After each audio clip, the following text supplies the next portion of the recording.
everyone, welcome back to Book Talk with Notion Press. Today we have Mr. Ashok, Bhasin. author of It was not gold and her secret. How do you feel after visiting the book fair, sir? But it's really good. My books are being displayed. People are looking at it. So sir, आपकी ये book किस बारे में? This book, it was not gold. This is about the gold smuggling. And two people are coming from Dubai and they are being intercepted by customs.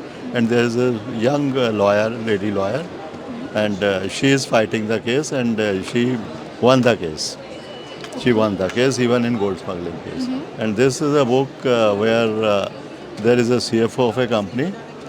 Her father is a retired judge from a high court, and he died suddenly of a heart attack. And when she visited the father's house and completed all the rituals, she found in her bed, father's bed, there were 30 lakh US dollar lying cash.